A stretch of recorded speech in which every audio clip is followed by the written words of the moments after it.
سے غزوہ تبوک سن 9 ہجری میں واقع ہوئی، رومیوں کے خلاف جنگ۔ ایسے موقع پر جہاد کی تیاری کرنی تھی۔ اس وقت مسلمان ذرا تنگ دستی کے عالم میں تھے، مالی کیفیت کمزور تھی۔ میرے آقا کریم کھڑے ہوئے صحابہ کے مجمع میں اور حضور نے اعلان فرمایا کہ میرے صحابہ جہاد کے لیے جانا ہے اور جہاد کی تیاری کرنا ہے، لہٰذا جس کے پاس جو کچھ ہے وہ اللہ کی راہ میں خیرات کرے۔ حضور کا اعلان ہوا اور صحابہ اکرام پھر نہ دے، جس کے پاس جو کچھ تھا اپنے حسب حیثیت تمام صحابہ مال لے کر حضور کے قدموں میں لا کر کے ڈھیر کر دیا۔ کسی کے پاس ایک مٹھی کھجور تھی وہ بھی لے کر آیا اور اس نے بھی حضور السلام کی خدمت میں پیش کر دیا۔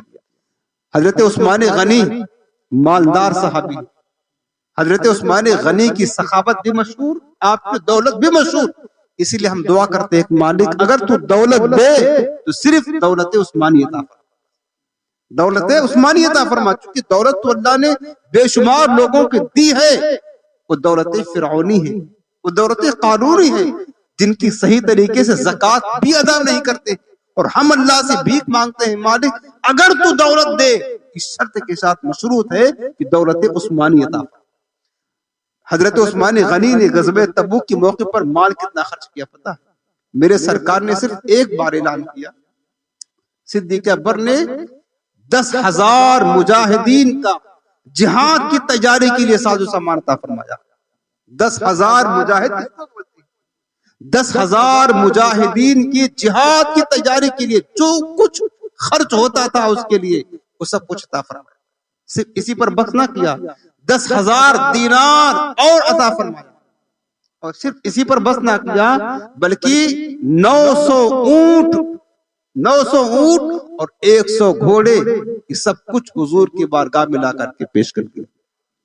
کتنی دولت اللہ نے دی ہوئی، اور دولت کو خرچ کرنے کا انداز دیکھیں، یہ پیش کر دیا۔ حضرت عمر فاروق اعظم رضی اللہ عنہ کہتے ہیں کہ چونکہ تمام صحابہ نے حضور کی خدمت میں نذرانہ پیش کیا، اپنے مال کا، اور ضرورت بہت زیادہ تھی مالی امداد کی۔ حضرت عمر کہتے ہیں اس وقت ذرا میرے پاس مال کچھ زیادہ تھا، میں نے سوچا کہ ہر بار ہر معاملے میں حضرت صدیق اکبر مجھ سے سبقت دے جاتے ہیں، بڑھ جاتے ہیں، آج تو میں حضور کی بارگاہ میں اتنا مال پیش کروں گا کہ ابو بکر کے پاس اتنا مال نہیں ہوگا، اور آج اس معاملے میں میں ابو بکر سے بڑھ جاؤں گا، سبقت لے جاؤں گا۔ حضرت عمر کہتے ہیں میں گھر گیا اور اپنے گھر کے کل سامان کو 2 حصوں میں تقسیم کیا، آدھا حصہ گھر والوں کے لیے چھوڑا اور آدھا حصہ لا کر کے حضور کی بارگاہ میں پیش کر دیا۔ میرے آقا نے پوچھا عمر کیا لے کر آئے ہو اور کیا گھر والوں کے لیے چھوڑ کر آئے ہو؟ حضرت عمر نے کہا کہ یا رسول اللہ، آدھا مال اپنے گھر والوں کے لیے چھوڑ آیا ہوں اور آدھا مال آپ کی بارگاہ میں لے کر کے آیا۔ ٹھیک ہے۔ تھوڑی دیر کے بعد عاشق صادق، عاشق اکبر، یار غار رسول و یار مزار رسول، اپنے سر پر تھوڑا سا ساز و سامان کی گٹری رکھ کر حضور کی بارگاہ میں لا کر کے پیش کر دیا۔ تھوڑی سی گٹری تھی مال کی سامان، لا کر کے پیش کر دیا۔ اور اس کے بعد میرے آقا نے پوچھا کہ ابو بکر کیا لے کر آئے ہو؟ وما ابقیت لأہلک، اور اپنے اہل و عیال کے لیے کیا چھوڑ کر آئے ہو؟ کیا لے کر آئے ہو، کیا چھوڑ کر آئے ہو؟ جانتے ہو حضرت ابو بکر جب گھر گئے تو گھر میں سوئی بھی تھی نا، ایک معمولی چیز، اس کو بھی رکھ لیا، گھر کی جھاڑو تھی اس کو بھی رکھ لیا، گھر کا ہر سامان سمیٹ لیا، سب کچھ حضور کی بارگاہ میں لا کر کے پیش کر دیا، کچھ بھی باقی نہ رکھا۔ جب حضور نے پوچھا ابو بکر یہ محبت کا عالم ہے، اس کو محبت کہتے ہیں، کہ ابو بکر گھر والوں کے لیے کیا چھوڑ کر آئے ہو؟ حقیقت میں گھر والوں کے لیے کچھ نہیں چھوڑا تھا، لیکن حضور سے یہ نہیں کہتے ہیں کہ یا رسول اللہ کچھ نہیں سب لے کر آیا ہوں، بلکہ جواب کیا دیا؟ کہتے ہیں یا رسول اللہ ابقیت لہم اللہ ورسولہ، حضور گھر میں اللہ اس کا رسول چھوڑ کر کے آیا۔ یہ محبت کا انداز دیکھیں، مان تو کوئی نہ تھا لیکن سب سے بڑی دولت اللہ اس کے رسول کی محبت چھوڑ کر آیا۔ یہ نہیں کہتے کہ حضور کچھ نہیں سب لے کر آیا ہوں، نہیں، کہ ابقیت لہم اللہ ورسولہ، حضور اپنے اہل و عیال کے لیے اللہ اس کا رسول چھوڑ کر آیا. میرے آقا بے انتہا خوش. خیر سرکار خوش تو ہوئے.